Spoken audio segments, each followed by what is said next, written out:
afternoon, Braden. Good afternoon. So It's not afternoon for you, though. Not though. Yes. Though at sunny Los Angeles it is 3 p.m. Yeah. Yes. Indeed. And thank you for agreeing. Thank you, Braden. I keep seeing your name in the name niche all around the place. You are at the main shop and wherever, if there are some conferences, you are there. And it will be an absolute pleasure to know who you are, what you do, where do you come from. Yeah, I'm a bit overexposed, I think. Overexposed. I don't know. People keep inviting me to come on their shows and stuff and moderating, and so I think it's because I work cheap. Work cheap. Yeah, free. So. Judging from your smile, you do not work free. No, I do it because it's fun. I enjoy it. It's I've been doing this so long. I've been in the domain industry for, I think it's about 18 years now. So, it's fun for me to talk about it. And if I can help somebody, great. 18 years, that means 2005? Yeah, that sounds about right. Something like that. I don't do public math, so I'd have to add, subtract, no problem. And I. How do you get in it? How did I start domain investing? Yes. How did you find actually domain investing? So I started a marketing company, digital marketing company, which January we're celebrating 20 years in business. I can't believe I'm that old that I've done anything for 20 years. But so we had this digital marketing company selling online leads to lawyers. And what happened was the lawyers would come to us and say, you're my internet guy. I want to build a website. Because back then, there weren't a lot of legal websites. So we're building sites in-house anyways for ourselves. So we didn't want to say no to money. So we started building websites. And along with the websites, we would go register a domain for them. And there really wasn't a lot of thought put into the domain itself at the time. So we would just go register something. And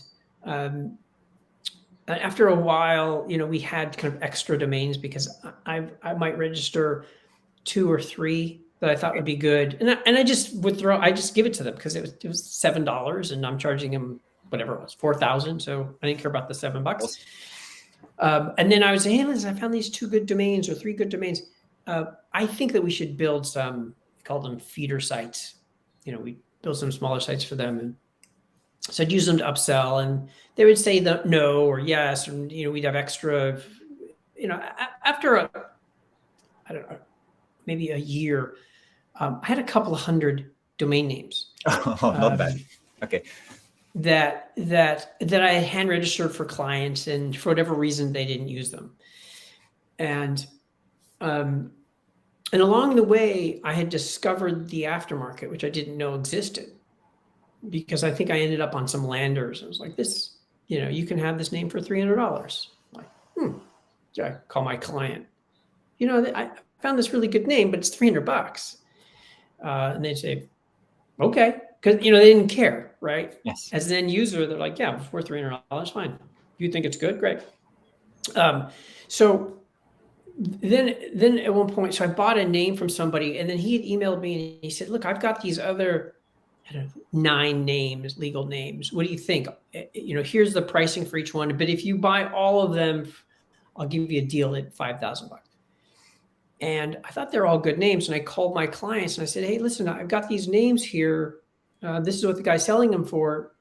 Are you interested? And several of my clients said yes, to the tune of, I think, more than $5,000. Wow. with those individual prices. And so I bought the portfolio, and then I had more names and also a better understanding of kind of aftermarket pricing, because I had kind of sold a few, right? Okay. On behalf of this guy. So then I understood that there was kind of some value there, but they're all just sitting doing nothing. And I had a friend that he was the sales manager for .tv. So I called him up. David Rosenbaum is his name. He's been out of the space for a long time, but some of the old school guys know him. I said, I got all these names. Is there anything I can do with them? And is there a way to monetize them somehow? And he said, well, park them. I said, well, what the heck is parking? What is parking? And so he explained it, and he said, let me connect you with somebody at domain sponsor at the time, owned by Oversea. And so I connected with that person, with the rep, and I set up an account. And so started making a little bit of money, not a ton, but there was some parking revenue. But I was happy with that. And then there was a conference, and I was invited to this. It was, I think, the first Domain Fest. And I went, it was local, and there's a live auction. Monty was putting on this auction, and names are selling for tens of thousands. There was a name that sold for $140,000. I couldn't believe it. There's this whole thriving industry that I never knew existed, and I just loved it. People are selling air. And I said, this is for me. Exactly. And so what I knew was legal names, and I had a lot of we had hundreds of lawyer clients. And so I started buying legal names. At first I was hand registering most of these names, and it would be like, city plus practice area lawyer.com, right? Okay. That kind of thing. And so I just hand registered thousands of names. And they're selling. So I'm pitching to clients and upselling on websites. And so it worked well for a long time. And then there was platform development. So automated development of websites, which would then get ranked. And so then we would get traffic from that. So then I registered, I don't know, I think I had about 15,000 names. And 10,000 of them were 15,000 names. Yeah. Okay. And we're going back 15 years ago or something, maybe more than that. And then eventually platform development went away, and then I've kind of curated my portfolio down and got more involved in the industry, going to conferences and meeting people. And I had a lot of domains. And so back then people thought, like, I remember one time it was Domainer Magazine, I think, back when that existed, or Modern Domainer, something like that. They asked if they could interview me. And I was like, why would you want to interview me? And said, well, how many domains do you have? Some thousand. He said, you sound like you probably know what you're talking about if you got thousands of names. And so it just kind of continued. And then there were more interviews, and I really learned the legal space. And then people started coming to me from the industry because I was the legal domain guy. Yes. Even Oversea would come and ask me my opinion on pricing, and I had a pretty good handle on it. And then I was asked to start moderating, and so I was doing that. And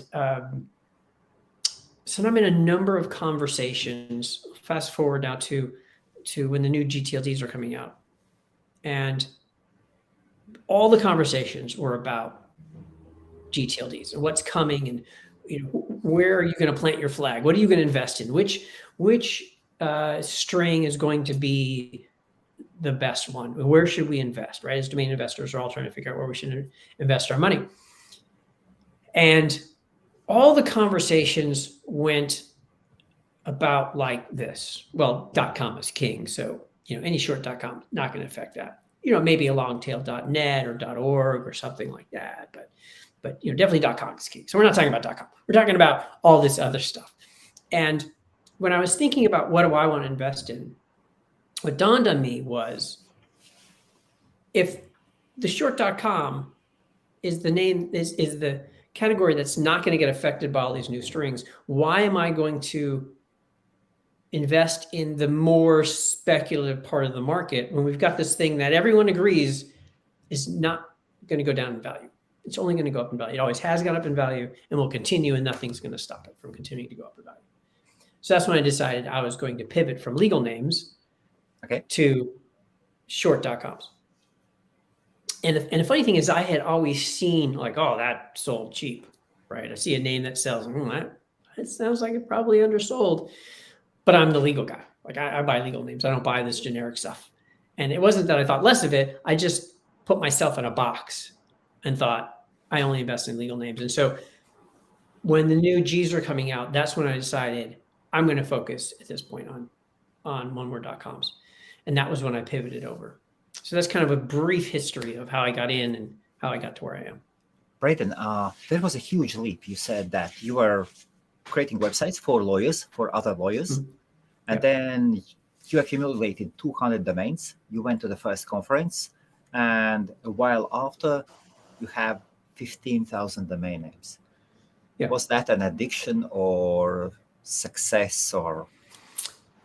So what it was, so there's a lot of legal names. So if you look at every city, every state in the US, people search with those geo identifiers. And then practice areas. How many practice areas are there for lawyers? You know, I don't know, a couple of hundred, right? But if we start with the basics, like, I don't know, divorce or family law or criminal or DUI or bankruptcy, multiply that times half a dozen. So you've got, per city. So Los Angeles, divorcelawyer.com. Los Angeles, divorcelawyers.com. Los Angeles, divorce attorney, attorneys, laws, law firm, etc. Right? So there's all these variations. And back then, you could hand reg these names. Maybe not Los Angeles, but of course, after you, nobody could get those names. After me, nobody can get them because I went through and I just registered. Braden has been here. Yes. Yeah. So I took the top, I don't know, a couple of hundred cities in all the states, and I took zip codes and penal codes and so I just was registering like crazy because I had the clients I could sell them to. And then once we got into platform development, then it was I just needed keywords because Google would rank if it was bankruptcy Kansas lawyer.org with one dash, it didn't matter because it would still get ranked the same. It could be out of order, it could be with dashes, without dashes, it could be ComNet or org. And so they still got ranked at the time equally. So I would register all of these other names with, terrible names with dashes, out of order, stuff that nobody would want now and certainly had no value as a brand. And so I had registered all of those names because of the platform development, and that worked until it didn't work. Then those sites went down, and when Google and Yahoo got wise to it. But we ranked, we had fantastic results doing that, and it was super cheap, like $1 to build out these websites and get it ranked. So basically, they were all clones, yes.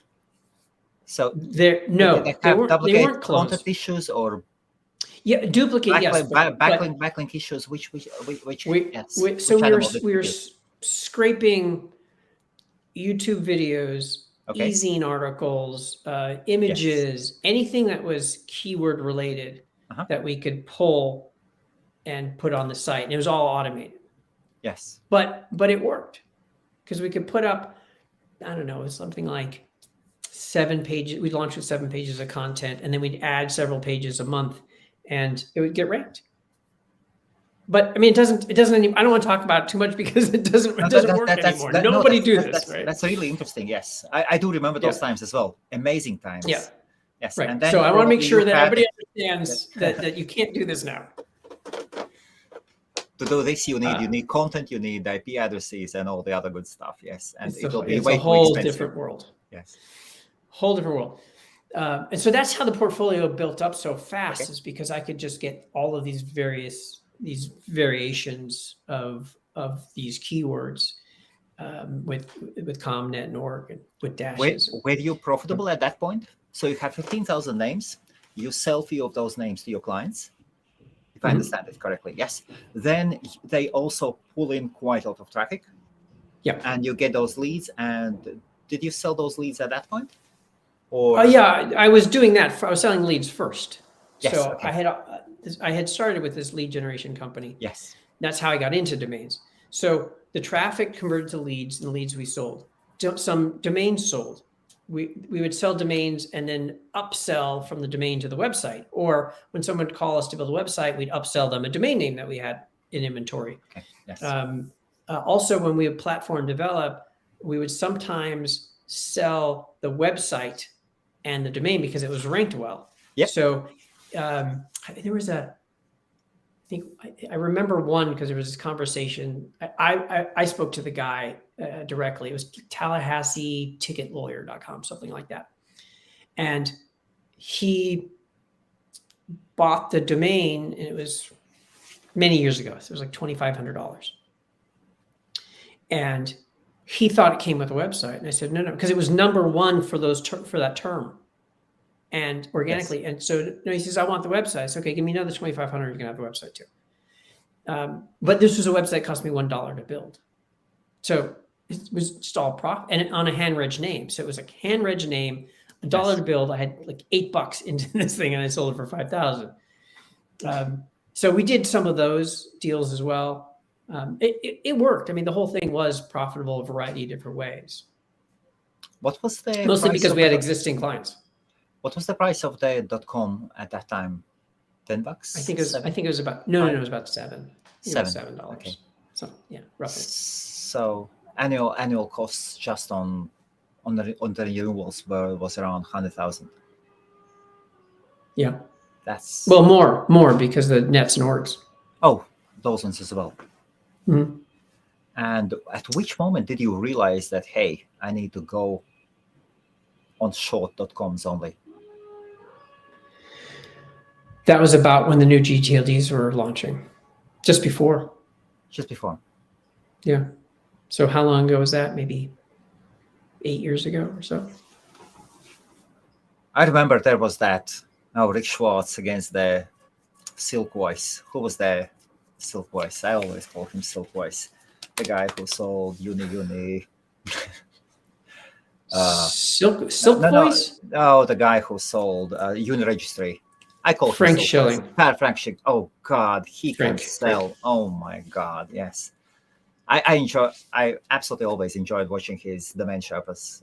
Mm-hmm. Just seeing how the man can speak and without any aggression. Like you are non-aggressive absolutely as well.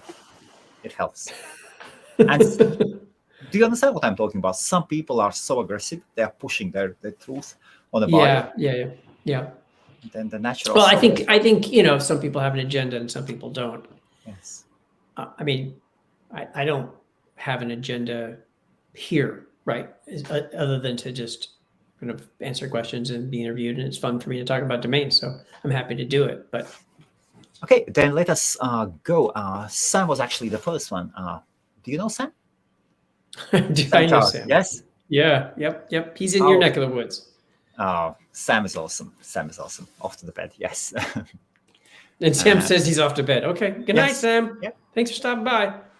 Okay. Oh, Adam Dicker is here. Good evening, Adam. Okay. And Ryan as well. Thank you. And Ryan, yes. They just, I don't know if you've heard of Ryan. I know Ryan very well. Yes, sure. You will definitely meet him at NamesCon. No, but I was also with him in Stockholm. Oh, yes, of course, I do remember. Yeah, but I've known Ryan for a while. Yes, you and Mr. Premium had. Was that photoshopped or was it real one? He was holding you. Yeah, he was actually holding. He was actually holding. And I didn't see that coming. He just bent down and picked me up, and I was like, I don't know how this is going to go, but he was able to hold me. Oh, you never know with Mr. Premium when he photoshops things, you know. Yeah, no, that was real. I love his photos. Yes. Okay, and how do you get into the angel investing, and at which point? Oh, how did I get into that? So I've had a number of companies that I have. I still have a number of companies that I have started or I've purchased, that I've sold, and through that process, I've met a lot of founders and have early on just they wanted a partner, they needed an investor, and I knew what they were, knew the industry they're in, and so I'd help them out. And I think that's how I kind of started. Now it's much more sophisticated now, where I meet founders and I have deal flow come from a variety of places, and there's a whole ecosystem in the startup world, Absolutely. where founders know each other, founders know investors know each other, VCs know angels, angels know VCs. So tons of deal flow. I mean, most of it I can't even. On LinkedIn, I probably get, I don't know, 15 decks sent to me every day. I mean, I don't even look at them. I can't. I don't have the time. People hit me up on Twitter, via email. I mean, if I don't know them, if I don't get an introduction, I usually don't respond because there's just too many. But I do a lot of angel investing now, which is, of course, outside of the domain space. I spend more time domain investing than I do angel investing, though. Why? Why what?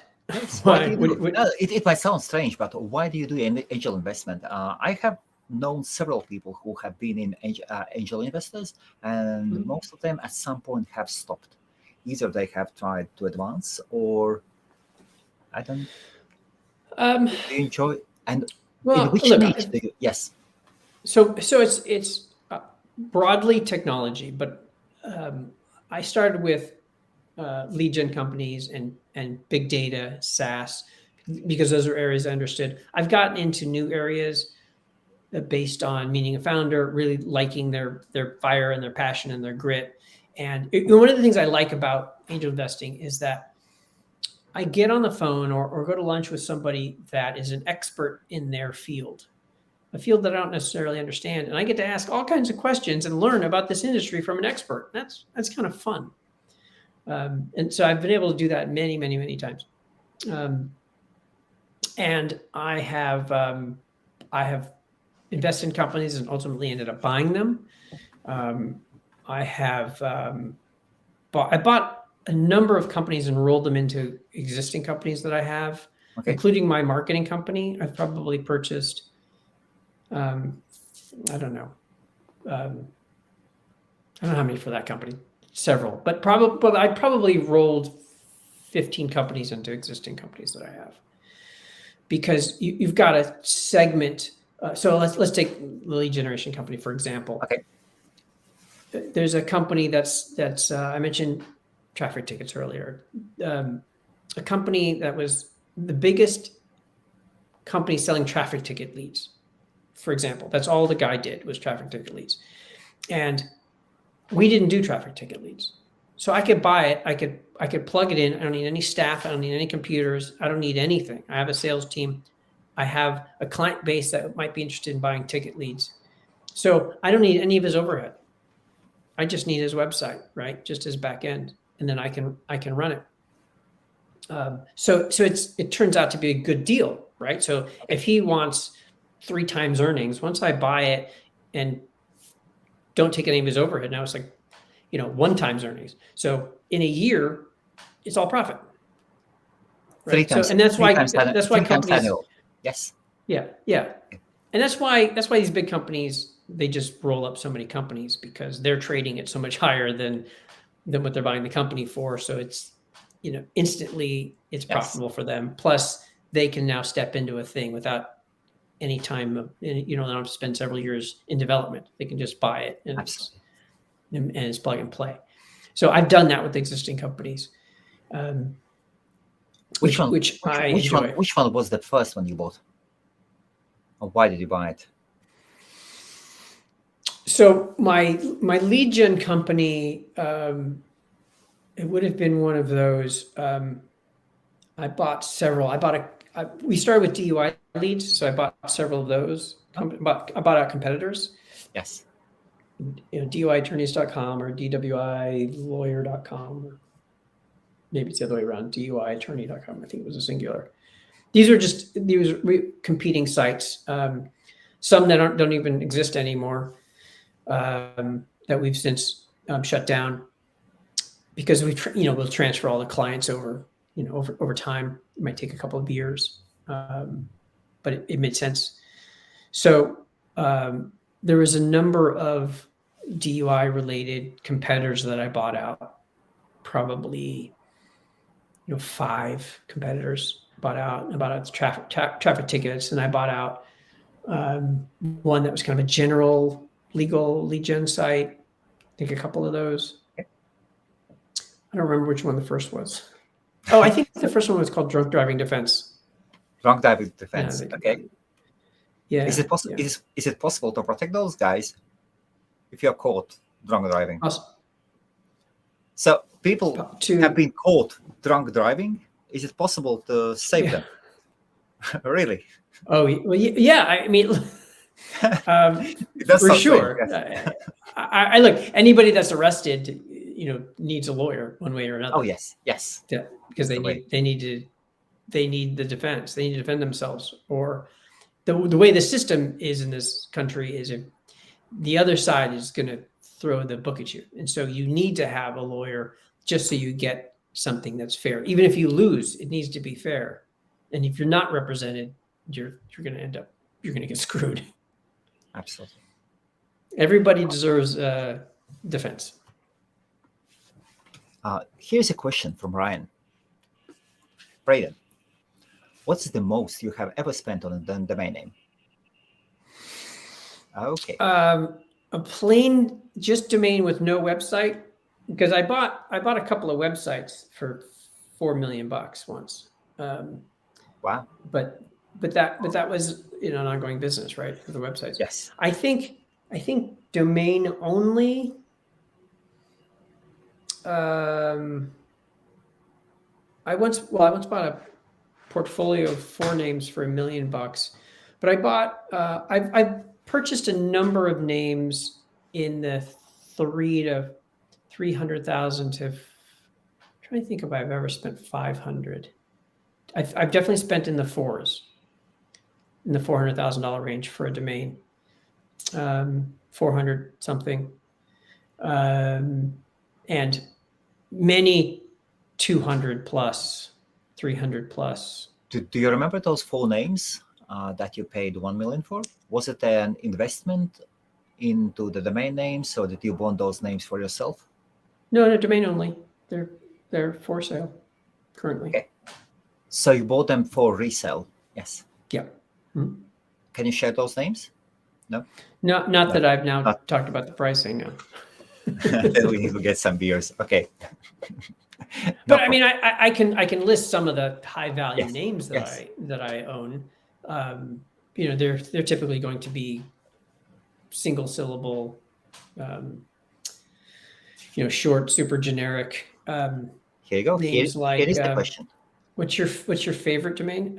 Yes. So let's get the list. Well, the higher value, like one of my high value names that I've had the longest, I think, is pineapple.com. And I talked about pineapple.com. Wow. Yeah. Okay. But I own iconic.com, Sword, Fuse, Fuse. Yes. Imperial. Pineapple recently was on the news. Was it? No? I think I've seen it being mentioned somewhere. No? Oh, actually, Mark Goriafi, Mr. Premium, sent me a message yesterday saying that somebody had posted pineapple.com for sale in a Facebook group. And yes, I think I did see that. But I read the post. Yes. I did comment on it. I read the post, but he posted a link to my lander. Okay. So it's absolutely fine. And he says he had written in his post, for sale, $10,000 minimum, but the lander says $3 million minimum. Okay. And so I said that I'm like, I don't know. I don't understand why you're writing 10. Yes. So he didn't. I don't think he was saying like, this is my name. I think he was just posting it because he found it interesting. And I'm not sure where he came up with the $10,000 because it clearly says $3 million as a minimum offer. Okay, maybe he saw at some. Maybe they are listed at Sido or Afternic or somewhere there. With the lowest. Start making the first offer or something like that. Yeah, God knows. Yeah, but I have definitely seen people represent my names before as if they were theirs. Yes, really. Yeah, that's happened for sure. And what do you do then? I let them know. I call them out publicly and let them know they need to take it down. Then they always apologize. Of course. And then they list another name. Yeah, that's somebody else's. Somebody's asking for an advice. Any advice for those who want to get better results and good profits for selling domains using outbound strategies? Do you do outbound? I don't. So I understand it to a degree, but I don't do it. I have done some of it, a little.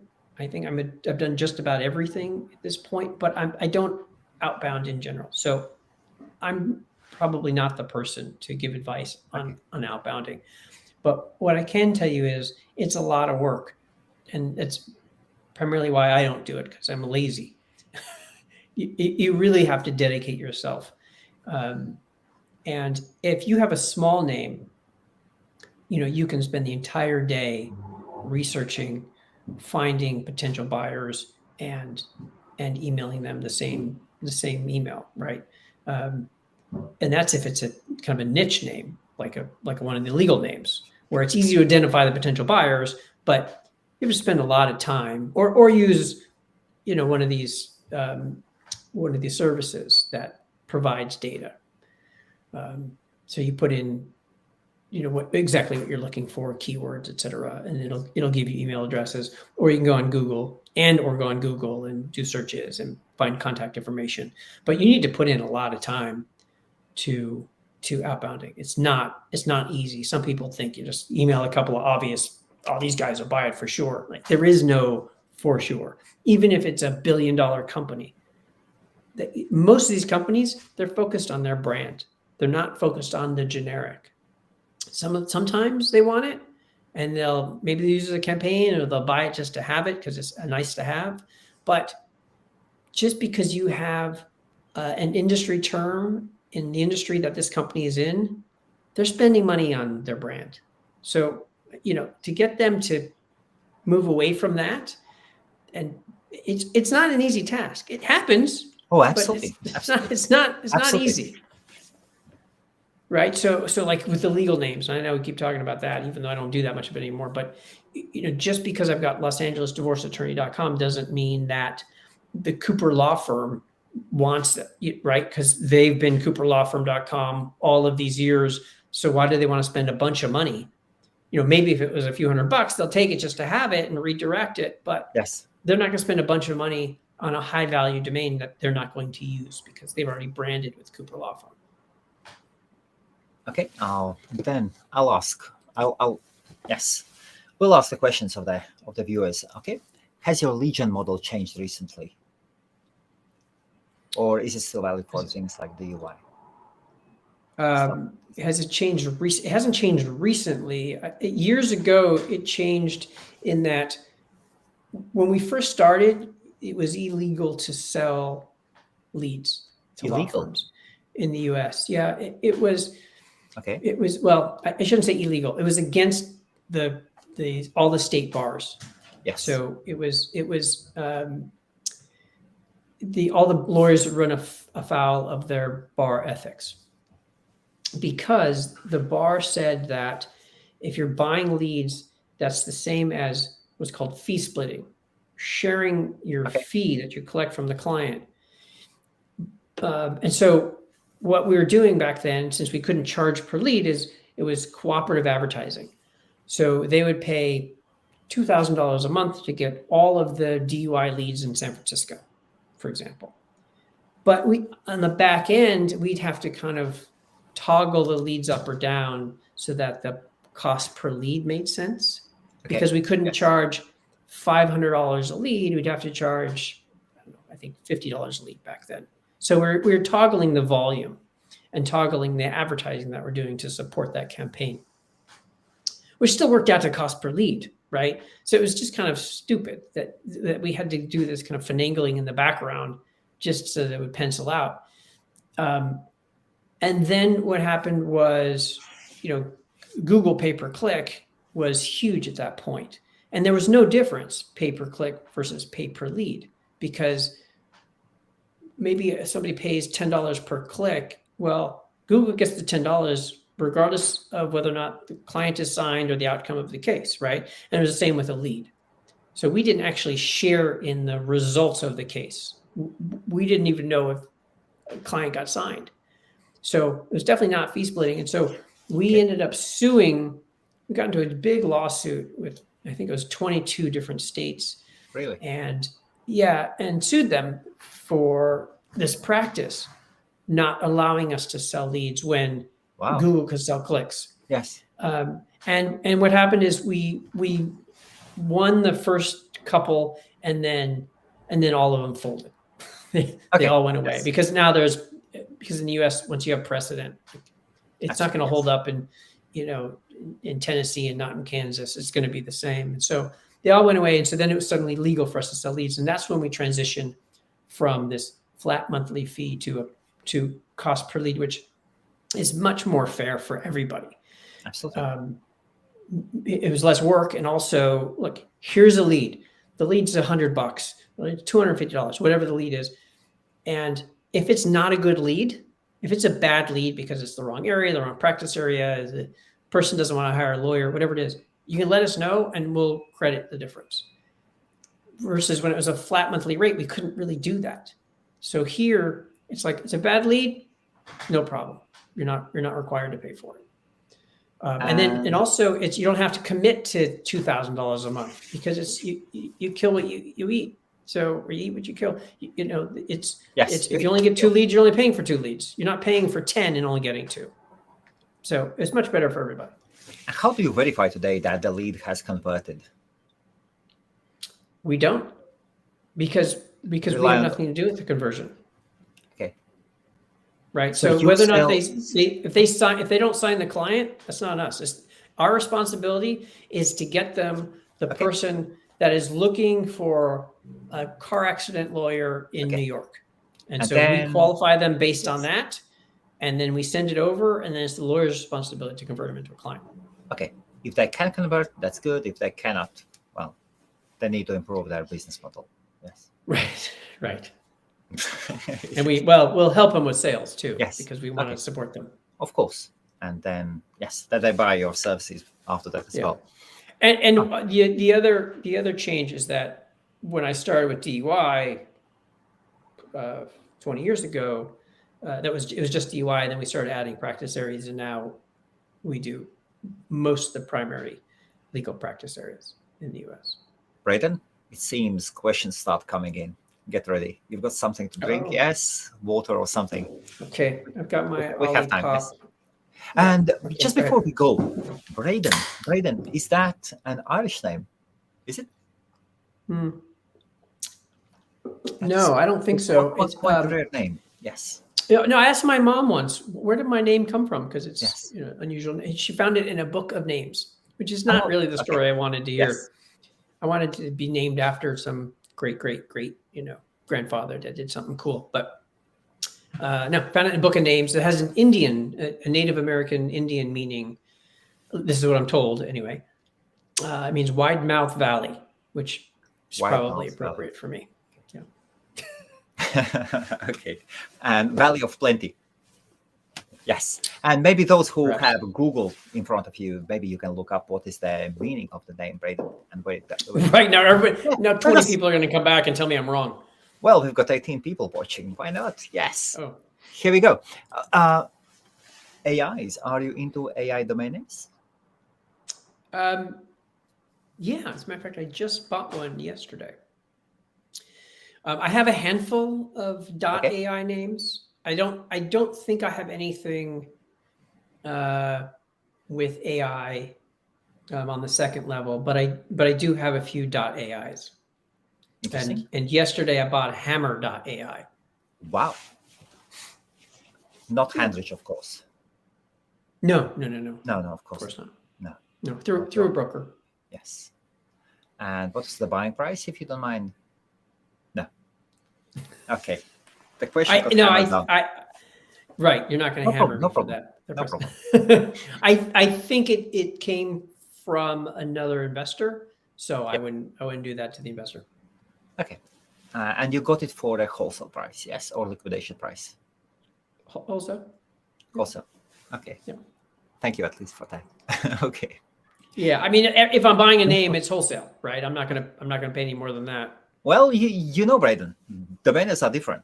Some are tight asses. Well, we know some are tight asses, and I know, and they say yes, I'm a tight ass, and some, well, I can pay generously for a good name. Well, look, I have spent lots and lots of money on names, and maybe more than what some people would pay, but I believe Yes. they're wholesale price. If I'm buying it to use, then I'll spend more, right? Because it's a different equation altogether. I'm not looking to make a margin on it and resell it. I had a few years ago in one of the auctions, leads.com, which I had a standing offer at $250,000 for that name for years, and Okay. they didn't. They wanted 7 figures. Then they finally put it in the auction, and I bid up to $430,000, and I was going to use it, and I was just me and one other.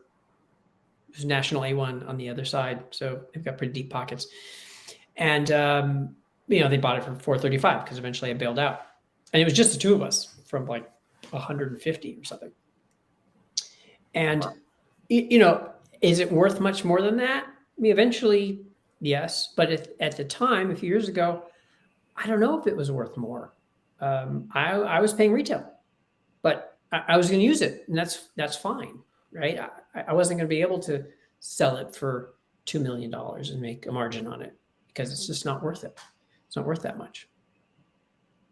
So I'll pay more if I'm going to use it in one of my businesses, but otherwise I have to pay wholesale. So if I'm buying it to resell, then I'm paying. So it was leads.com, yes?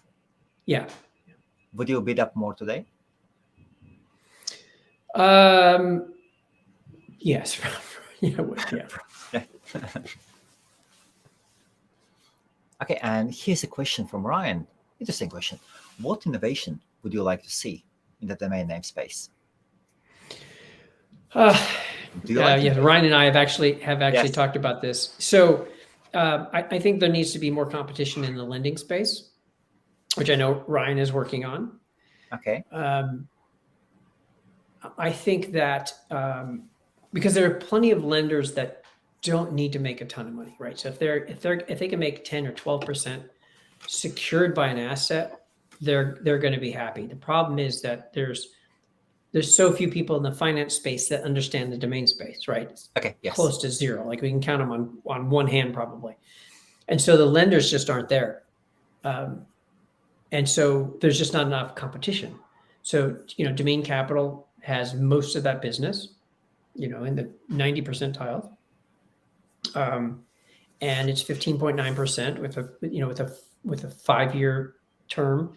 I just think that we could have more competition and more innovation in that space.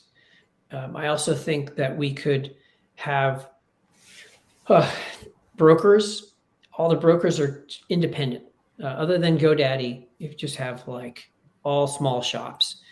And there's a bunch of folks out there that don't have the same ethics that the rest of us do. And I think that's a problem. And there's brokers out there that give the rest of us a bad name. So that's not good.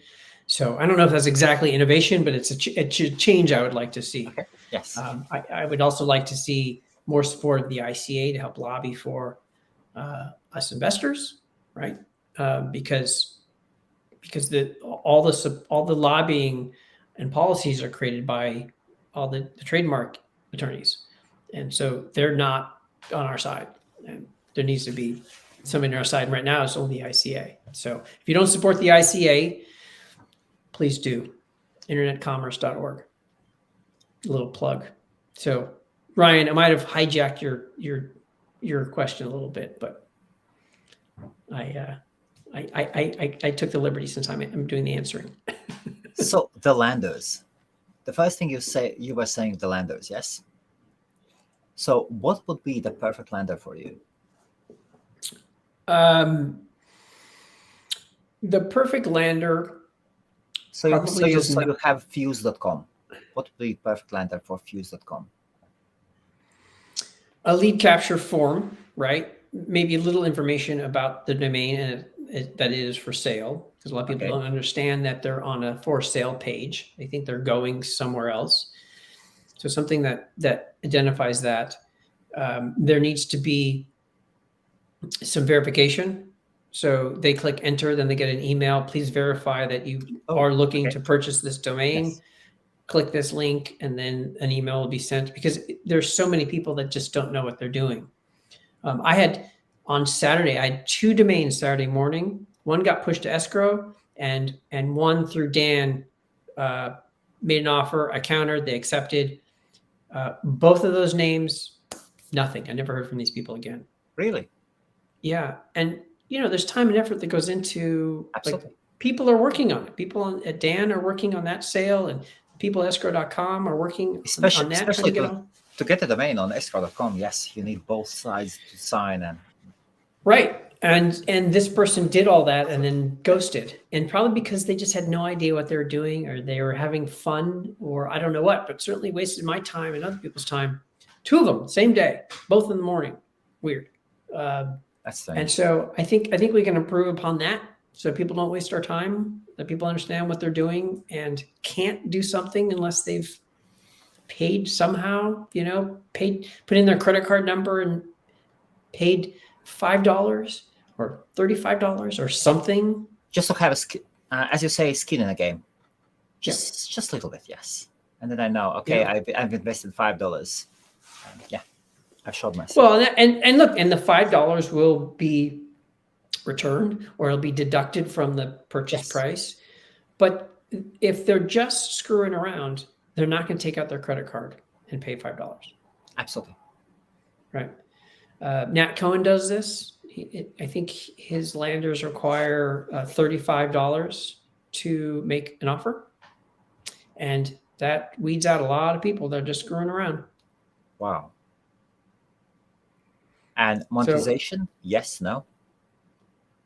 It depends. The problem with monetization is they can get you into trouble, right? So when there's an ad feed, that those ads could create an infringement on a trademark, and you could end up losing your name with those, because those ads are up there, right? So if we mentioned Pineapple, so Pineapple, there's lots of companies named Pineapple, right? Pineapple Payments is one example. If somebody went to Pineapple and I was running ads for credit card or merchant processing, or Stripe or something like that, then I'm infringing on their mark, right? Because they have a mark for Pineapple as it relates to credit card processing. And I'm relying on the lander to put up appropriate ads, which I do have control over it, but I have a lot of names. And so it's hard to go in and block all the words that could be infringing. So that can be a problem. And for me, it's just, I don't get a ton of traffic on these premium names. Some I do. I've got some that I own, sex.co, for example, that last time I looked, sex.co. Okay. Last time I looked, it got 600 visitors a day. They're probably typos from .com. I don't know. Yes. That traffic doesn't monetize well at all anyway. But I don't want an ad to pop up that is a related ad, and now I'm infringing on their mark, and then they come and sue me and take away my name because the platform put up an ad and I made 3/4 of a penny. It's just not worth it. Absolutely. Right? So I don't run ads anymore. I did, and luckily I haven't had a problem. But it could happen. I've certainly gotten C&D, cease and desist letters. I've not gotten a UDRP, which everybody's shocked about. I shouldn't say that. I should knock on wood or do something. So I hope I don't get. Thank you. I hope I don't get one, but it's inevitable. Somebody will. But I've gotten cease and desist letters, which I've just thrown away because they're meaningless. So what do you think? Somebody will make a claim at some point. What do you think about .co names? at some time they were quite hot and they were being pushed and Yeah. marketed and Well, they ran a great marketing campaign, just yes. phenomenal. But they also didn't have the same competition. Now, there's many hundreds of new GTLDs out there, so there's a lot more competition. And but people still like the .co. I do have some, and I do occasionally buy them, particularly if it relates to a .com that I have. Okay. And the reason being is if I have goddess.com and somebody comes to me, they want to buy goddess.com, but they don't have $1 million. Yes. They've got a budget of 35,000. Well, maybe I have, and I don't know what goddess.com I do have. I don't know what if I have any others, but if I have the net, the org, the code, the IO, the AI, then I can say, well, look, you can have the .co for $10,000. Yes. And that I know that they're looking for the keyword goddess, right? That's the brand that they want. They just don't have the budget for the .com. So I can give them a different extension because I've got a buyer that's ready to buy, right? And I know what they're looking for. So it's an opportunity to sell them something else. That's one. Number two is, let's say I got a buyer for goddess.com and I want $1 million and they're at 800, and I'm trying to get them over the line. Maybe I can say, look, I've got the net and the org and the IO. I'll throw them in and help make, so I can sweeten the deal a little bit. Yes. The other thing is they come and they buy the name. I sell a .com. Then I can follow up with, hey, I've got the .net. You paid me $350,000 for the .com. I've got the .net. I'll sell it to you for $35,000.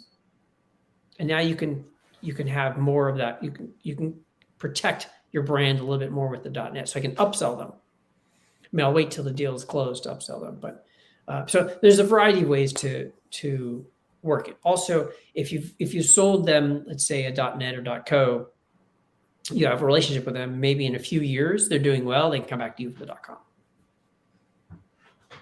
So what is the asking price for sex.co? I don't know. I'd have to look it up. Do you want to buy sex.co? I'm really curious. I'm going to $500,000. $500,000. Yeah. I have some crazy people I know in that industry. The adult space?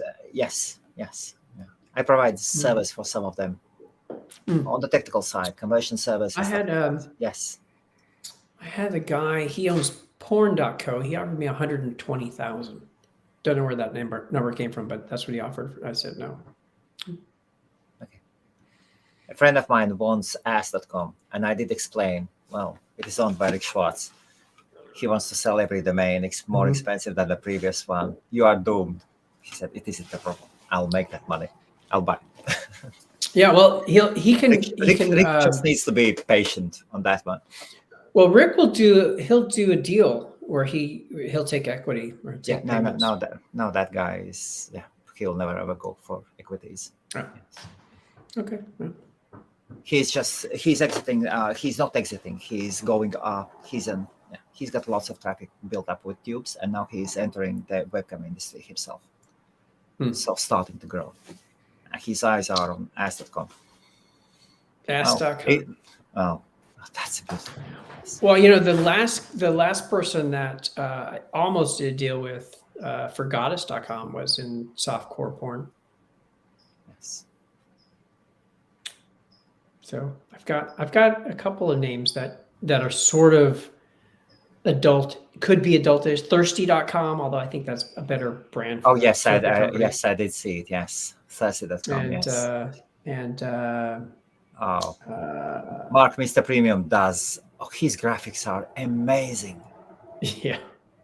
He has found Stamina. Stamina. Okay. Stamina.com. It's another one. Could be adult. Throb. THROB. Throb.com. That could be adult. I will connect you to one of the main adult industry brokers. Yes. I just need to remember that. Broker.xxx? No, different one. Okay. Or is it the same one? He's the only guy I know of. Maybe we need to look up. He lives in Thailand, yes? American guy. What was his name? Oh God, we know too many people. I don't know if our audience wants to hear this conversation. No, this is all related. We know people from finance. We know people from there. We know people from there. Yes. All right. Okay. Okay. And here's a question. How can you be sure that the domain name has a potential and worth buying to sell for good profit?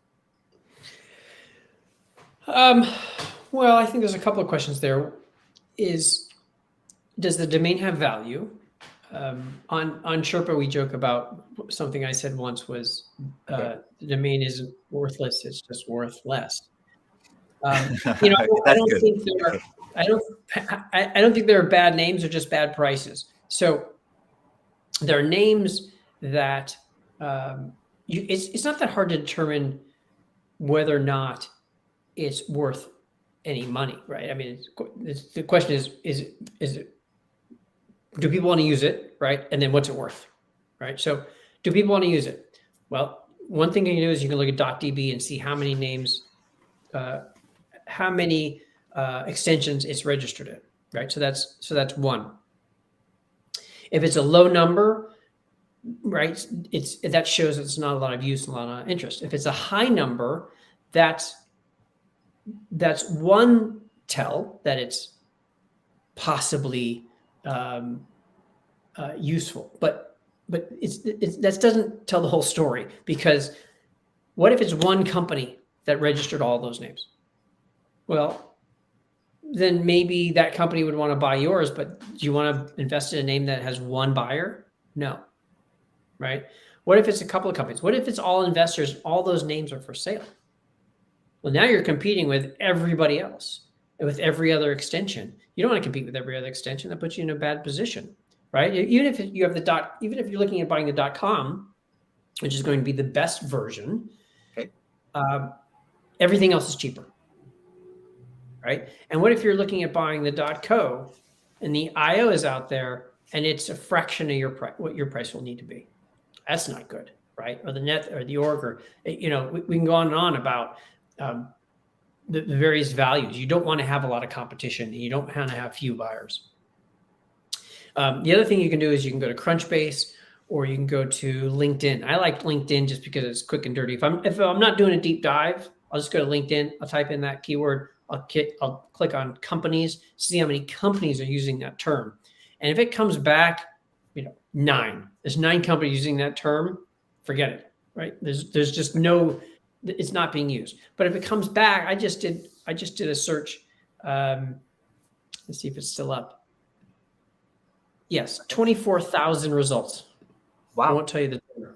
24,000 companies in LinkedIn use, right? Not all companies in the world are on LinkedIn. Oh, absolutely. But 24,000 companies are using this term in the name of their company, not solely the name, but within the name of their company, right? And then to do a deeper dive is you look. They're usually on LinkedIn anyway, ranked by size, and you can do the same thing in Crunchbase. But now look at the companies. Are they large companies or are they small companies? Is this a one-person consulting business somewhere? They're probably not buying your domain name. Is it an upgrade for a bunch of big companies? Then great, right? Has it been on the market for a long time? Has this been outbounded by brokers to all those potential companies? That's a negative. Are you buying it from the end user who was the original registrant 30 years ago? That's great. It's never been on the market before. Lots of companies could upgrade to this name, and they've never had the opportunity to buy it, right? So you have to look at all of these things to determine if there's going to be interest, right, in this term. Then you have to determine value. And I remember when I first got into this space, the first conference I went to, my question was, how do you determine the value of a domain name? So I decided that's the one question I'm going to ask everyone. And I just went around introducing myself, asking that question. They would answer the question. And I would say, do you know anybody else that I could ask this question to? And that's how I met people. I went from person to person, meeting people. And a gentleman by the name of Sean Pilford, I still remember, sweet guy, sat down with me, spent a long time with me explaining the metrics that he uses and how he valued the name. But I can tell you that for the most part, everybody said gut instinct. I said, well, how the hell am I going to develop a gut instinct? I got to start somewhere.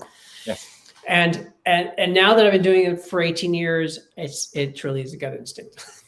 but some of the things that I just explained are how you help determine if there's usage. And then if like the term I just looked up in LinkedIn, 24,000 companies using that term, that's great. But if it was 2,400, that would still be very good. 24,000 is remarkable. Absolutely. 2,400, very good. 240, okay, right? Because there's 240 maybe potential buyers, maybe. But you have to look at how it is used, because sometimes a name, I was pitched a name recently, tenement.com. Tenement is like a 1920s poorhouse kind of thing. And there is no tenement industry. It doesn't exist. Yes. Right? There are tenement museums now. So like these restored old buildings, they've been restored to what they used to look like back in the 20s. Like in New York, for example. So if you go to LinkedIn, you type in tenement, there's usage. And so this person says, look, there's usage in LinkedIn. I said, but if you look closer, there's no company called Tenement, or, who knows, maybe there's a company in Africa called Tenement, but it's all tenement museums. There's no commercial usage for the term tenement. It's not a positive word. It's not a word that can be used for anything really, hardly. I shouldn't say never, but absolutely. You do make sense. Yes. So just because it shows numbers, you have to dig a little deeper. Just because .db says there's 222 extensions registered for this name, that doesn't tell the whole picture, because they could all be undeveloped and owned by investors, and that's not a good sign, right? That's all of us saying, oh, that could be good to somebody, and all the end users are going, that's a crappy name. I would never name my company that. I really like the approach of LinkedIn. I've been using my go-to place here is Open Corporates, and then few company databases, company registered databases. But LinkedIn, it has always been there. Yes, and it does show that a company is actually, they are out and aggressively looking to do business. If they are on LinkedIn. Yeah. Yes. Yeah, I mean, but the thing is, you can kind of get this quick and dirty. Yeah. Quick and dirty number at the top. You can also hit people and see how many people are named that term, right? I was bidding on a name earlier today. Oh, I think it was Rockford. I didn't end up getting it.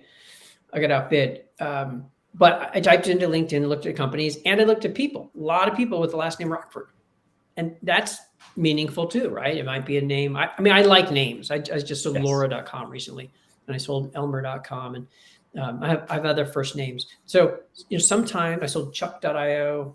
Wow. I don't remember what else, but sometimes names work. Not sometimes. I mean, names do work, and depending on price point, and sometimes there's a wealthy. I mean, I think I sold Chuck.io for $46,000 or something. And Laura.com was $250, I think. So, the names are used all the time in branding companies. So, as well as people. So, Chuck.io, I sold to a guy named Charles, who happened to own his name in other extensions. Yes. So, LinkedIn, you can toggle back and forth, was my point. That's awesome. Oh, Murray has found it. Braden. Yes, Irish name, meaning salmon. Salmon. Yes. Okay. Wow. Okay. Thanks, Murray. Ryan is asking, how many leads do you generate per month? Oh, Ryan, are you talking about the lead gen business, or are you talking about the domain space? Probably lead gen business, yes. And maybe we can talk. Maybe we can also bring up the number. How many lead gen websites do you have? So I have not, I still own 100% of the company, but I have not worked in the day-to-day operations for many years. The president of that company has been with me for 15 and a half years. Okay. The VP has been there for, I think, 9 years. The sales manager's been there for 7+ years. I mean, the whole team, there's about 15 people, I think. But I mean, I haven't done the hiring and firing. I don't know the clients. I've been out of it for a long time, so I can't really speak intelligently about it. I don't know how. I know that there are a number of websites. I haven't seen them all, but they come and they ask me if they can have. So they have access to my portfolio, Yes. but they can't just take a name. So they'll ask me if they can have a particular name, or they'll say, we want to launch a site for Social Security.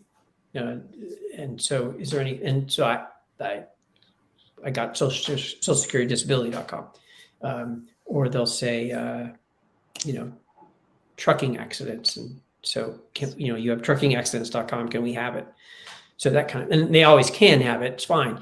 But I haven't seen the websites, and so I don't know how many there are. I only know because of the domain, they come through, the domains go through me. Braden, how many companies? Every once in a while, I register one, but usually not. What's Braden, that? How many companies do you have? It kind of depends how you count them. Do you know the number? I don't, because I know that sounds silly. No. It means you've got good processes. Yes. Well, the thing is that companies get folded into other companies, and so Okay. I have a company that's a roll up of about 13 companies. Wow. But I don't know 13 companies, I own one, right? But there's a whole bunch of small companies that we bought up and kind of put together. The lead gen company is maybe a half a dozen companies that we've. Yes. I mean, I started it from scratch 20 years ago, but then along the way we've purchased companies and folded them in. Then there are companies. I just sold a company to a much larger competitor for equity. So that company, which I owned 100% of, I now, even though I didn't get any money, Yes. own 20% of a larger company. So do I own it anymore? No. I mean, I do. I own 20%, but I don't run the day to day. I guess I didn't before, but I'm not responsible for anything because I'm a minority shareholder now. So there are companies that I own 35% of that I don't participate in at all, and then I have equity in probably 30 companies. That just equity, not that I own outright. Yes. And so there's a number of meetings, or I get updates, and I'm on some boards, so there's board meetings. It depends on how you count them. That's my point. So I don't know. How do you find time for domains? I spend most of my time in domains because, I have a full-time portfolio manager. So I don't. It's funny when people say, when you need to unlock and transfer a name from here, I'm like, I have no idea, because I don't. Okay. I don't ever do that. So she's been with me for about 12 years. So I totally trust her, and she, Allie, which most people have met at this point. So she handles all of that. She likes it. I don't. Okay. And all the other companies I don't run anymore. There are some that I participate in here and there, particularly new companies that I'm starting, which I'm always starting something. But I will bring in someone to run it from day one. So I'll have progress meetings and that kind of thing, and yes. kind of give them direction. But that's it. So I kind of leave my day open to have meetings and to talk to people like you. I'd much rather be in the domain space. I just enjoy it the most. What is it about the domain space that you like? Well, unlike most domain investors, I really Okay. enjoy negotiating Okay. because I have been a salesperson my entire life, and I just really, I mean, to me, the whole world's a garage sale, and I start at a quarter, and I just like the Okay. process. And so in the domain space, I'm buying Yes. and I'm selling, and so I'm negotiating literally every single day. Every day I get to negotiate a buy or a sale. Transaction may not happen, but I get to negotiate it, and I just enjoy that process. And I also like that domains are inexpensive to hold, right? Yes. Whether it's a $500 domain or a $5 million domain, the Absolutely. cost Yes. is the annual cost is meatless.com is $10, or maybe it's a little bit more for some of the other If, extensions, if but if you're going to it's hold XYZ, of course, then for they're the crazy. most part. I have one. I have Yes. drive.xyz. And what's Drive. the renewal fee? A lot, couple grand, I think. Or no, maybe it's less. Maybe it's $800. I don't remember. It's a lot. I know it's not Yes. like standard. So they're inexpensive for the most part to hold on to. They require no maintenance. You can sell them on a payment plan and maintain title and take it back with one click. You're just selling air, and the margins are fantastic. What other industry do you buy something and sell it for 10 or 20 or 100 times what you paid for it? There's nothing. I mean, I have turned down countless offers that are only 2 times or 3 times or 5 times what I paid for it. So that's too little. Like, Okay. 5 times, come on, which is silly in any other business, any other industry. My cousin who I had dinner with last night, who's a wealth manager, he loves hearing these stories because he buys and sells stock, and so he's looking for small margins. So he sees a little bit of movement, a couple of points, it's a big win. And me, I said, they offered me $150,000 for this name yesterday. I turned it down. Well, what'd you pay for it? $50,000. How long have you had it? 6 months. What? You can triple your money in 6 months? Yes. He's like, we do 8% a year, and my clients love me, right? And so it's so funny that we live in this alternate reality. So that's what I love about the domain space. And how many domain names do you have? I've been saying 3,000 names for a while. So Okay.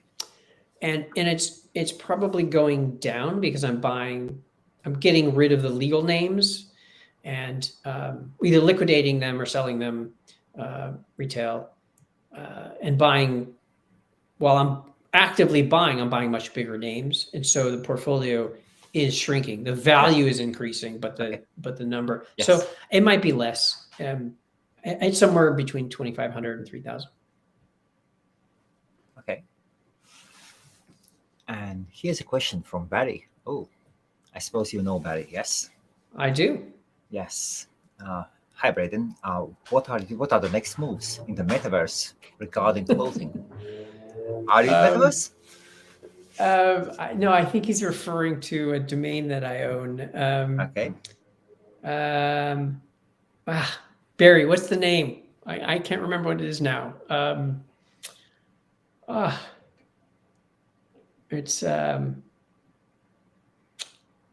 like an avatar related. Shoot, I don't remember the name. Come on, I know he's setting me up but I can't play along because I don't remember the name. Barry, you're gonna have to tell us what the name is because I don't remember what I bought. I bought a name that had to do with like metaverse clothing or something. God, I don't remember what the name is now. Okay, now it's going to drive me crazy. Barry, you either need to tell us what it is, or I need to take a minute to look for it. Here you go. Damn. Okay, can't remember. He can't remember either. Come on, bud. Okay, hold on. Let Those me see. who do not know, Barry was the guy who sold gold.com. Gold? Yes, he sold gold.com. Yes. Ugh, I think it's about to resell too. I'm trying to find the name. Jeez. I think Bold Metrics maybe.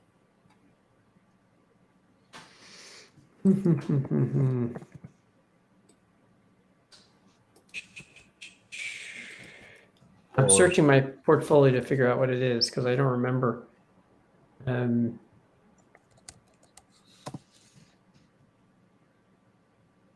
Oh, I can't find it. I should stop looking. Now it's going to drive me crazy. That's fine. What do you suggest to new domainers, new people? Let us say there is a person who loves your stories. He or she comes to you and says, "Braden, just give me the guidance. I'll follow you. What shall I do?" So first of all, you have to put together some money, and yes. don't invest more than you can afford to lose. I think a lot of people, they see some of the sales and they think, well, you made 10 times.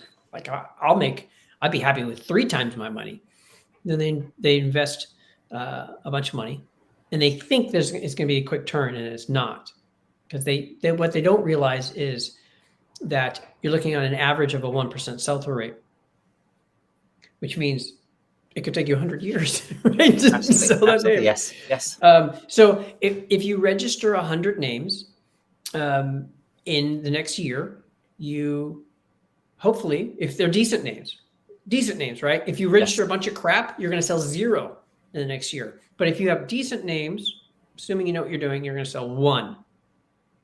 And if you're lucky and you sell twice as much, you're going to sell 2. Two. Right. And so that's the thing that people forget when they get into this. They see some of us sell big names, but I might have had that name for 13 years. Right. So yeah, I got a big margin, but I've held it for 13 years and I have thousands more. Absolutely. And I'm not talking about all the names I'm dropping, because we drop names too. We get rid of stuff that's not selling. We might liquidate it. We might just drop it. I have legal names that, I just did analysis of my portfolio yesterday, last few days, and discovered that the word defense, okay, so like defense lawyer, it's not selling. We don't sell them with that keyword in it, and they're perfectly good names. Absolutely, perfectly good. CaliforniaDefenseLawyer.com, great name. The lawyers aren't buying these domains with the word defense. And going back and looking at all of our sales, discovered all these words with defense, all these names with defense, they're not moving. So we decided to let them go. So we're liquidating them. And some of these names I've had for 15 years. So in addition to what I paid for them, I have another 15 years of renewals. And now I'm letting it go. And so when people like me get interviewed, we're not talking about our losses. We're not talking about our mistakes. And I've got plenty. And I could do a whole show on all the losses, right? And all the times I spent, I don't know, $125,000 on a portfolio that I've since dumped because they had no value. Really? Listen, to get big wins, you need to take big swings. So, yes. So it happens. I mean, as long as there's more wins than losses, we're doing okay. Yes. But there's plenty of names that I still have years later. It's been 10 years and I've never had an inquiry. Maybe tomorrow I'll sell it, or maybe never. Right? So you have to factor all that in. And the reason why we're going to shoot for an 8x or a 10x return is because it takes us years to sell these names. Years. And when you hear about that hand registration or that name that sold 6 months later, it's because we got lucky, because we have a whole pile of lottery tickets and every once in a while one hits. So people need to understand that equation when they go into it. So going back to your original question, what's the advice that I would give? Yes. Don't register a bunch of domain names. Do not do that. They're all going to be crap, and you're going to drop them all if you don't know what you're doing. Take the Domain Academy course. It is by far the single best resource to learn about how to invest, how to find names, how to register names, how to transfer names, like every bit of the domain space is in that course. How to value the names, where to list the names, how to price, everything. Additionally, there's videos like this. There's thousands of episodes of Domain Sherpa. There are podcasts. Listen to them. They're all free. Learn, learn before you invest.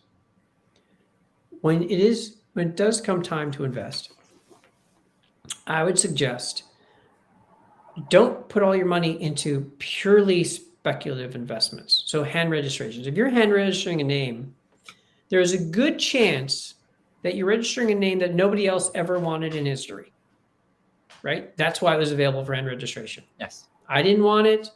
All the guys running algorithms looking for stuff, they didn't want it. No one's ever registered before. No one thought of that name. That's the chances are it's available because nobody wants it. Non-exclusive. There are some people out there that are incredibly good at hand reg. They're incredibly good at making up words. Sten, for example, if you know Sten, he's a wizard.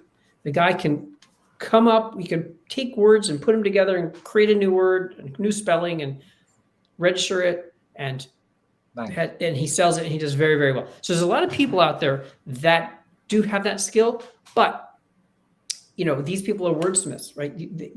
They're keeping. They understand naming conventions and root words, and they keep lists of root words. And there's a lot of work that goes into doing that kind of thing in the brandable space. You can't just jump in and do it because it looks easy. Like, in the Olympics, the gymnast doing 25 backflips looks easy too. But, if I did it, I would kill myself the first time I went backwards. So just because it looks easy doesn't mean it is. So to hedge your bet when you register when you buy names, when you initially invest in names, is to buy names that already have value. So, for example, I'm buying oneword.coms, right? I have the least amount of risk out of anybody because I'm buying names that already have value. They're liquid. I could sell them tomorrow. If you hand register a name or buy a drop for $50, there's a good chance nobody will ever want that name for any amount of money. Fuse.com, I have turned down multiple seven-figure offers for that. I could sell it tomorrow for $500,000 on the wholesale market, right, to another investor. It will always have value. It will always go up in value. It will never go out of business. It will never be zero, right? A oneword.com, I don't want to speak too broadly. There are words out there that don't really have much value. Tenement is on that list that doesn't have much value. And there are words that just are never used by anybody ever that don't have much value. But we're talking about a generic one word in the dictionary that people actually use. Yes. It has value. Pineapple.com will always have value. Fantastic. Now, I might hold on to it a long time because I'm turning down offers because I've been offered $1 million for it. I want more than that. I've been offered $2 million for Fuse.com. I want more than that. It will sell. But if I needed money, if I wanted to have a fire sale, I can fire sale it. But if you had a bunch of hand registered names, a portfolio, you may not be able to fire sale that because nobody else sees the value. So if you invest in names that, even maybe it's $1,000 name, assuming that it's a decent $1,000 name that is worth $10,000, yes, you're going to invest $1,000. And if it doesn't work out in a couple of years, you need to dump it. Maybe you can sell for $2,000. That's okay. Maybe $1,200. That's okay, right? Because it wasn't a hand registered name. It wasn't a name that nobody else wanted. It was a name that other people wanted. Maybe you bought it in an auction. It got bid up to $1,000. Well, that tells you that there's interest at that wholesale $1,000 level because other people bid it up to that price. So That's one signal. Let us say a person has $5,000. Yep. What would you suggest to that person? To buy .coms or maybe one .ai as well? Let's just stick to .coms. Yeah. Okay. So .coms, I would buy 5 $100 names, Okay. assuming that you understood that the wholesale value is truly $100. Let's say it got bid up to that, and it would retail for $2,000, right? Because most names sell in that $2,500 range, right? Yes. Retail. So if you've got a retail $2,500 name and you spend $100 on it, you can probably put it back on an auction in a couple of years if you need money and get at least $100 out of it. I would then buy a few $500 names and $1,000 name, or a couple of $1,000 names. Because so now you're spreading the risk a little bit, and you're buying names in different tiers. Because if you've got a name, if you buy a name for I don't know, $1,000 or $2,500, that's worth 5 or 10 times that. That one big hit, you sell that one name, it's going to pay for everything else, right? Whereas the $100 name that sells for $2,000, it's not going to pay for everything else, but it's certainly going to help, right? And then you've got a lot more bites at the apple because you've got a bunch of those names. But if you're just looking at hand-reg names, especially if you don't yet know what you're doing, then you're going to lose that whole investment. And I know people that they take $10,000, they hand register a whole bunch of names, and in a year, when those names have not sold, guess what? They have another $10,000 bill, and they haven't sold anything. They have no money to just pay for the registrations. Absolutely. But if you've got 10 names with your $5,000 investment in a year, those 10 names are going to cost you $100 to renew.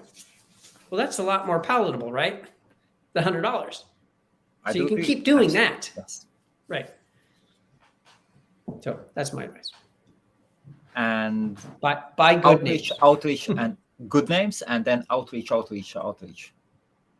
Or just put them at marketplaces. Well, if you have the time and the patience and the wherewithal to do outbounding, then for sure you should, if you have the kinds of names that you can outbound. If it's a brandable, made-up word, who are you going to reach out to? You want to put them on the marketplaces. You want to make sure your who is accurate. If you don't want your name on there and your phone number, that's fine, but just so long as you get the email. You get a throwaway Gmail address as long as it comes to you. So you want the who is set up. You want to put them on all the marketplaces. I know you don't want to pay the commissions. If you don't have it, GoDaddy, you're going to pay 25% for their landers. If you have it on one of their landers, if you have it on one of their landers, then you pay 15%. If you don't have it on one of their landers, then you're going to pay 25%. So put it Cito, list it at Dan, put it on after Nick. Make sure you have appropriate lander. Most people, the first thing they do is they just type in the domain and hit enter, right? That page should say for sale. Fill out this form. Okay. If you're not doing that, you're not doing anything. So the most exposure you have, the better. Even if it's at a marketplace with a higher commission rate, just adjust your price up to cover that commission. Absolutely. So that is for the beginners. Awesome. And here you go. Thank you for the advice, Braden. Okay. So Rich's Domains is taking Domain Academy course now. Need to get back to it. Got to finish that course, dude. Okay. And okay. Are you doing some magic on AI? I can't share my magic. We are doing a little. We're doing a little bit with AI. Yes, we actually have been working with AI since before the big boom from ChatGPT, because AI has been around, right, for a while. Yes, so we were absolutely. using it before before ChatGPT came out. So we're using it for content, but not website content. right? You don't want to use this for website content because I mean you can, but you have to run it through service to grade whether or not it looks like it's AI generated. But Yes. look, at the end of the day, Google is smarter than us. They will always be smarter than us. Of course. They employ the world's brightest minds, and we're not going to pull a fast one on Google. So if you're going to use auto-generated content and put it on a website, Google's going to figure it out and they're going to ding you for it. So just don't do it. Yes. At the moment, there are no penalties. Let's say that. At the moment. I'm sorry? At the moment, there are no penalties for using AI-generated texts on the website. Yeah. Today. Yes. At some point, they might introduce them. Do you think so? Of course they will. Of course. Because think about it from a user standpoint. Yes. What does a user want? Do they want auto-generated content? No. Because remember, this is duplicate content, right? It's a large language model. It's trained on the entirety of the internet, and used to be a subset of information, but now it's trained on a much larger, broader set of information. But it's still republished, and so it's spun content. It's done very, very well. Don't get me wrong, and it works great for newsletters and books and everything else, and just learning things. But the end users don't want content that's already out on the web somewhere. Google wants original content to deliver to their users, right? So ultimately, they're going to say no AI generated content, or it has to be below a certain score. So we don't know what those rules are yet. So before you spend a lot of time and money building out websites based on AI content, let's figure out what the rules are. Some people are. Of course. Right. And they're going to get hammered. And look, I went through this when it was okay to auto-generate a website. And we built 15,000 websites. And one day, it wasn't okay. I do remember those times, Brandon. Yeah. And it was great for a long time until it wasn't. So, I mean, I think the same thing's going to happen. Yeah. And building links was fine as well at some time. Yes. And building farms was fine. And lots of others. Right. And building all your own websites and then pointing them to each other. Those are perfectly good links until Google's like, you know what? Those are all your own websites. So we're not gonna give any value to those links. Matter of fact, we're gonna ding you because you look like you're trying to game us. So I think the same thing's gonna happen with AI generated content. They're gonna decide that we're trying to game their system, and they're gonna hammer us for it. Okay, Braden. Thank you. 1.5 hours. That did pass quickly. That was the last question, and Rich's Domain says pineapple. Absolutely amazing. Yes. Thank you. Is it a portfolio? It is a domain name. That's a domain. I think it's just referring to. Okay. Yes. Yeah, my portfolio can be found at legalbranddomains.com. And is there something that you are struggling at the moment with? It seems you are doing fine, but maybe you are struggling with something, and you can say, "Hey guys, if you know the solution for this or that, just contact me." Oh, I thought this was like a mental health check-in. Well, you can ask for that advice as well. No, I don't think so. I'd have to think about that. I'm sure there's something we're trying to figure out, but off the top of my head, I can't think of what it is, other than that domain that Barry was referring to. Okay. And it's going to drive me crazy until I figure it out, but I'm not going to figure it out until after we're off this stream, and then I won't be able to tell you. But it's driving me crazy. In the back of my head, I keep thinking. Mm-hmm. Okay. And then that was a good name too. Yeah, that was a good name as well. Okay. No worries. Awesome. Yeah. Okay. Fantastic. Awesome. And then if you have time, you are most welcome to come to the London Domain Summit. Thank you. Yes. Thank you. I understand Tess is going to moderate. Yes, she'll be. Yes, she's flying over. Yes. I did try to get her last year. Yeah. but GoDaddy was asking for more and more and more time to give an answer, and I had to stop the whole process. We didn't have time. You could have asked me. I would have come out. See, I thought you didn't like me, so. I think you are much more than a moderator. You should come over. I like moderating. It's fun. Have a good time. I mean, why not? It's like being in the thick of things, right? And like the most important conversations are being had on stage, right? I mean, the most interesting topics. So, I like being on stage. So,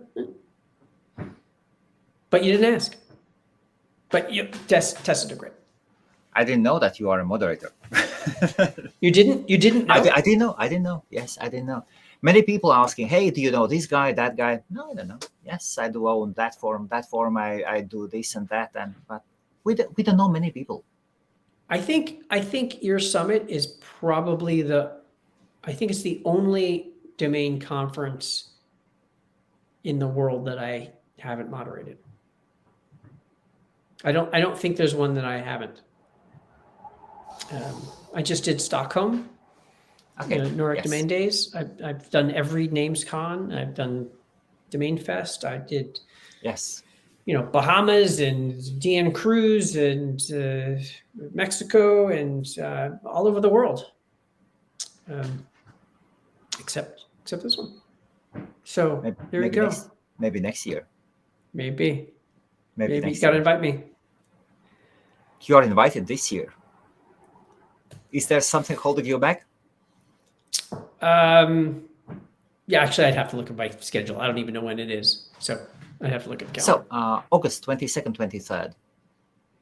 Is your scheduler far away? This is the way I would do it. Usually it isn't too far away. August what? August 22nd, 23rd. Usually schedulers' calendars of highly effective people are always besides them. Yeah, it's true. It is beside me. Yeah, I'm scheduled to be in Tahoe. That's all that's on my calendar for now. Yeah. Okay. Something important, yes? Something important? Is there something important, or is there business? I'm having something really interesting.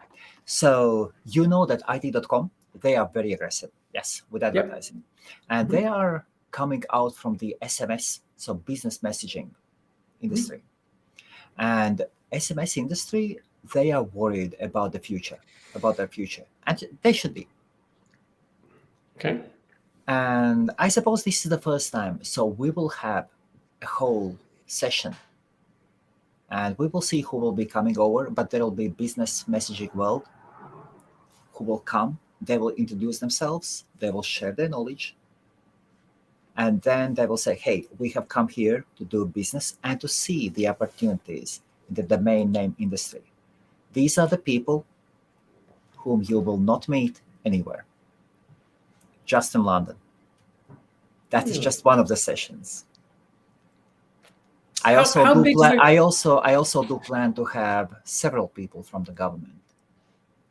I'm afraid to start sharing the names yet. We are going through the last confirmations. We will squeeze it out. How big is the conference? How many people attend, or how many people do you anticipate?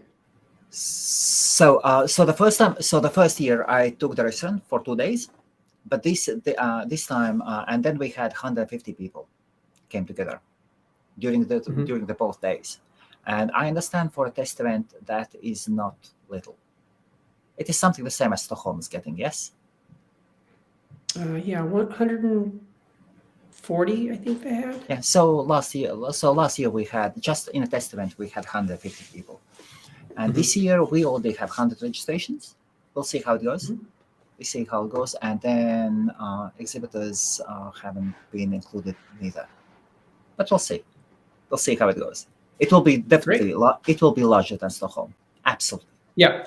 There are 200 seats. There are little 200 seats, 17 exhibitor tables, and yes, and it is all about. It is a bit different. I don't know how others are made, and organized. This is a business to business domain industry event. Not only for domain name investors. for the registrars, registries, Sure. DNS providers, hosting companies, stuff like that. Mhm. People, and then usually the amounts of monies are being spent more. All right. Sounds Maybe you pretty can good. reconsider Tahoe. Okay. All right. All right. Or I'll have to talk to my wife about it. and if there is somebody that you really wish to meet, then yes. And about your sex.co, yes, I do plan to attend two webmaster events.